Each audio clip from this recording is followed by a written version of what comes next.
Sir Martin, with his loping stride, lopsided face, and strange, intense eyes. The archers stood. Sir Martin was Lord Slayton's brother-in-law. He was no more a knight than Hook was, but Lord Slayton insisted he was called Sir Martin in recognition of his high birth. "God's work waits on you, boys," Sir Martin greeted them.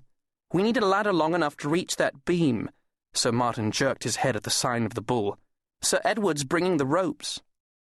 A ladder was found as Sir Edward Derwent crossed the market square. Sir Edward was a man-at-arms and wore a mail coat over a leather jerkin covered by the same livery as the archers. He was a squat, thick-chested man with a face disfigured at the Battle of Shrewsbury, where a poleaxe had crushed a cheekbone and sliced off an ear. "Bell ropes," he explained, tossing 4 heavy coils onto the ground. "Hook, tie them to the beam."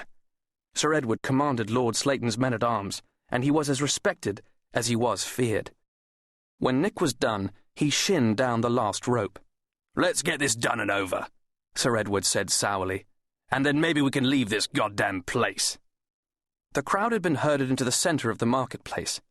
There were maybe 60 of them, men and women. "Can't burn them all," Sir Martin said regretfully, "so we're sending most to hell at the rope's end." More people were appearing now.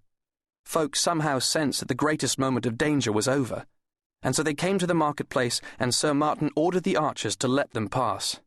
"They should see this for themselves," the priest explained. There was a sullenness in the crowd, their sympathies aligned with the prisoners. "Who are they, anyway?" Hook asked. "Lullards," Sir Edward said. "What's a lullard?" "A heretic," Snowball said happily.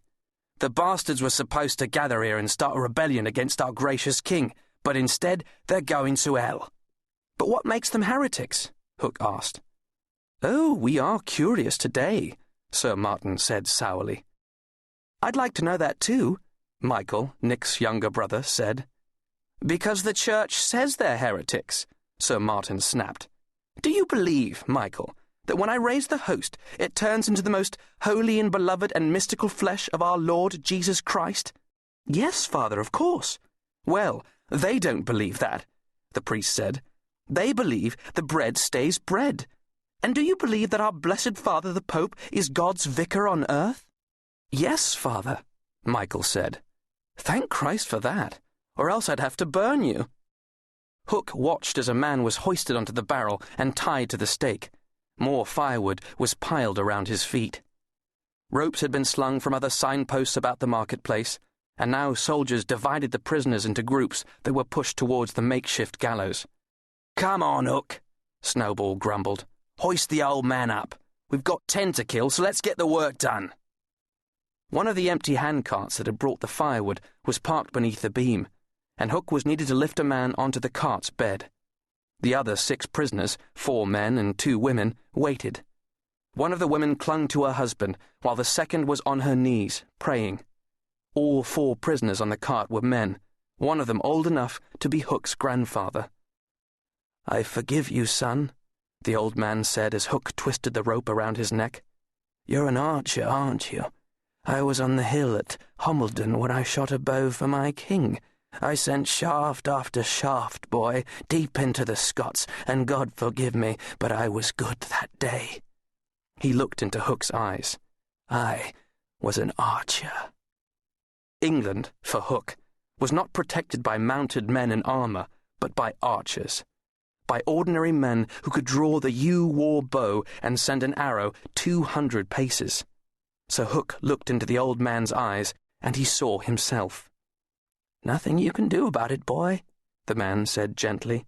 "So draw the rope tight, boy, and when I'm gone, do something for me. You see the girl praying? She's my granddaughter, Sarah. She doesn't deserve heaven yet, so take her away. You're young, boy. You're strong. You can take her away for me." "How?" Hook thought, and he savagely pulled the rope so that the loop constricted about the old man's neck, and then he jumped off the cart.